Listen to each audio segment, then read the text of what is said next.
गेल्या 2 वर्षांच्या मानाने यावर्षी खूप चांगली थंडी पडलेली आहे. त्यामुळे या थंडीच्या दिवसांमध्ये कोणत्या गोष्टी तुम्ही आवर्जून केल्या पाहिजेत, त्या 5 गोष्टी मी या व्हिडिओमध्ये सांगणार आहे. त्यामुळे व्हिडिओ शेवटपर्यंत नक्की बघा. नमस्कार, मी डॉक्टर अंकिता आणि तुम्ही बघत आहात जोडी आयुर्वेदाची.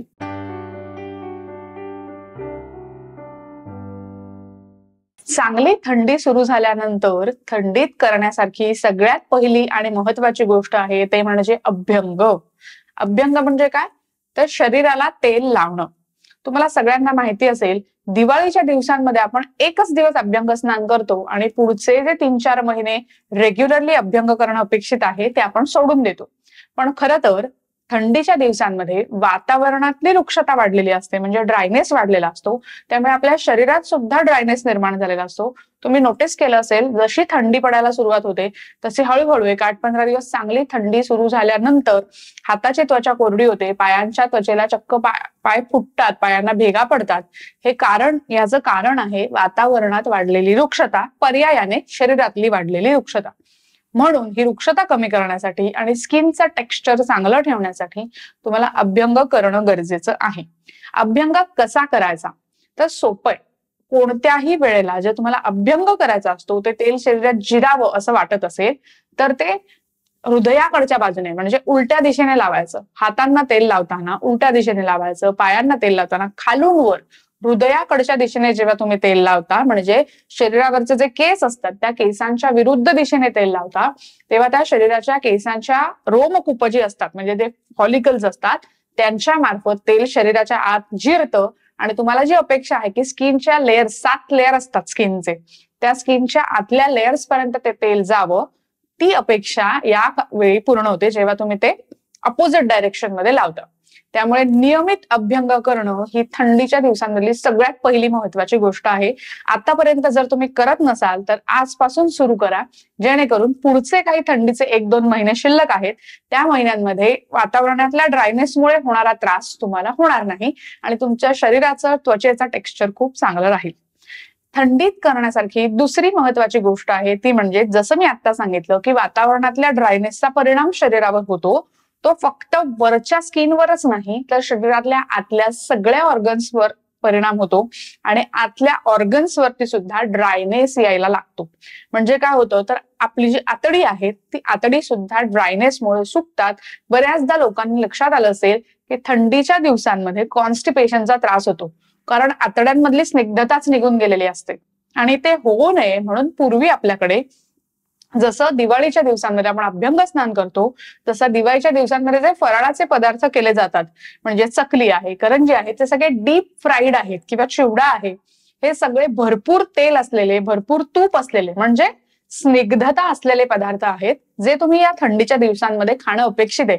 जेणेकरून नुसतं तेल लावल्याने वरची त्वचा तर चांगली राहील आणि हे डीप फ्राईड पदार्थ खाल्ल्यामुळे तुमची आतली सगळी आतडी आणि आतले सगळे अवयव स्निग्ध होतील. म्हणून तुम्हाला या दिवसांमध्ये आवर्जून स्निग्ध असलेले, मग मी असं म्हणणार नाही की तुम्ही रोजच तेलकट आता खा 3-4 महिने, पण किमान जेवणामध्ये रोज गाईचं तूप घरी केलेलं असेल तर जास्ती चांगलं, नसेल तर तुम्ही बाजारातून जे काही तूप विकत आणत असाल ते तूप तुमच्या जेवणामध्ये साधारण 5 चमचे, आपण पोहे खाण्याचा जो चमचा असतो त्या चमच्याने साधारण 5 चमचे तूप तुमच्या जेवणात असायला पाहिजे. कसं घ्यायचं, तर तुम्ही तुमचा वरण भात जेवताना, आमटी भात जेवताना त्या भातावरती घेऊ शकता. पोळी भाजी खाताना पोळीला लावून घ्यायचं, किंवा बऱ्याच जणांना नुसतं दूध प्यायची सवय असते, एक कपभर कोमट दूध प्यायची सवय असते, तर त्या दुधामध्ये सुद्धा तूप टाकून तुम्ही ते तूप घेऊ शकता, जेणेकरून शरीराला आवश्यक तो स्निग्धांश तुमच्या जेवणातून जाईल आणि तुम्हाला वेगळी औषधं घ्यायची आवश्यकता लागणार नाही. आणखीन एक गोष्ट आहे, बऱ्याच जणांना आता मी जेव्हा सांगितलं की 5 चमचे तूप खायचंय, तर तुम्हाला सगळ्यांना प्रश्न पडला असेल, अरे बापरे आमचं कोलेस्ट्रॉल वाढेल. असं नाहीये, गाईच्या तुपाने कोलेस्ट्रॉल वाढत नाही. याचा आम्ही एक वेगळा व्हिडिओ सुद्धा केलेला आहे की फक्त गाईच्या तुपाचे काय काय उपयोग आहेत, गाईचं तूप कोणी कोणी खाल्लं पाहिजे, ते जर तुम्हाला डिटेल बघायचे असतील तर त्या व्हिडिओची लिंक सुद्धा मी डिस्क्रिप्शन बॉक्समध्ये देते.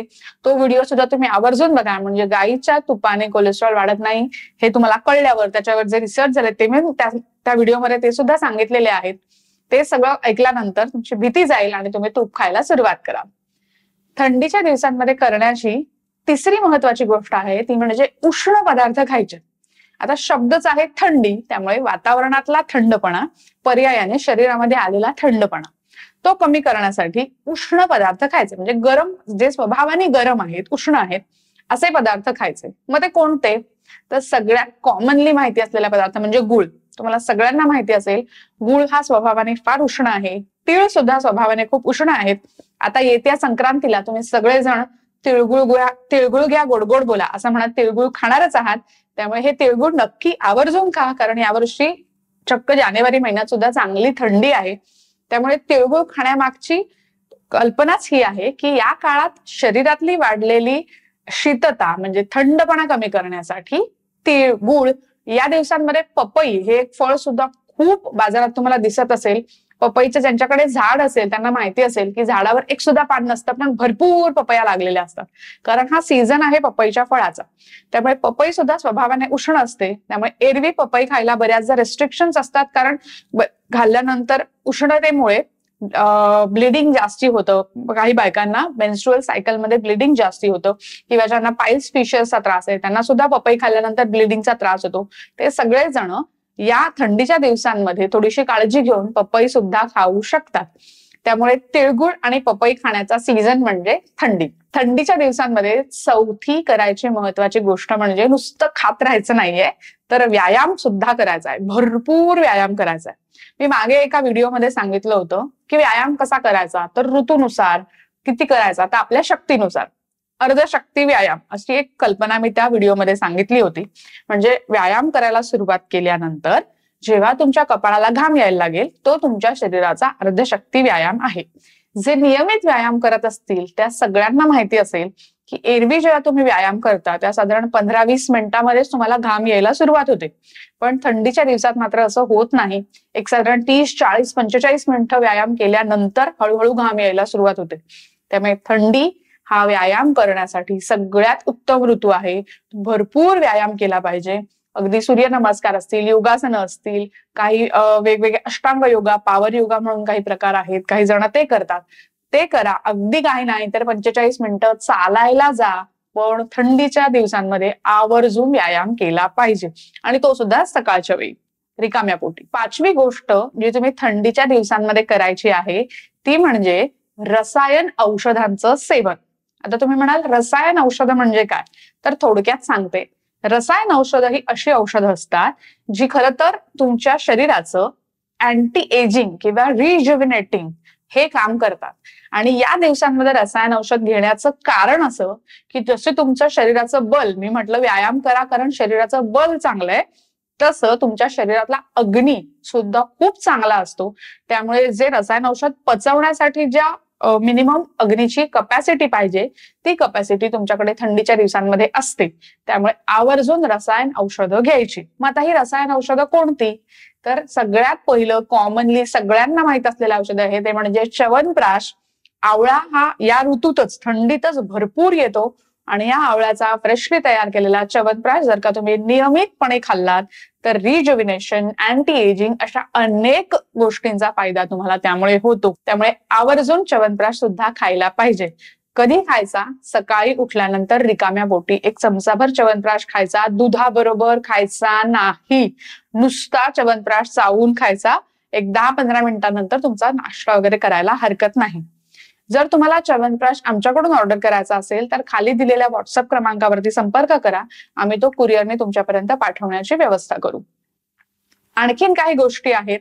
त्यातली एक महत्वाची गोष्ट म्हणजे जसं मी तुम्हाला अभ्यंग सांगितलं सुरुवातीला, तसंच पंचकर्मात सुद्धा अभ्यंग, स्नेहन आणि स्वेदन ही 2 पंचकर्म तुम्ही थंडीच्या दिवसांमध्ये करू शकता. त्याकरता तुमच्या जवळच्या वैद्यांचा सल्ला घ्या, आणि स्नेहन स्वेदन सुद्धा या ऋतूमध्ये तुम्ही नक्की करून घ्या, जेणेकरून तुमच्या सगळ्या सांध्यांना योग्य प्रकारे स्नेहन झालं, स्वेदन झालं की जी सांधेदुखी वारंवार ज्यांना होते ती होण्याचा त्रास सुद्धा यामुळे नक्की कमी होईल. तुम्हाला हा व्हिडिओ कसा वाटला हे आम्हाला व्हॉट्सअप क्रमांकावरती कळवायला अजिबात विसरू नका. व्हिडिओ आवडला असेल तर आमच्या फेसबुक पेजला लाईक करा, युट्यूब चॅनलला सबस्क्राईब करा.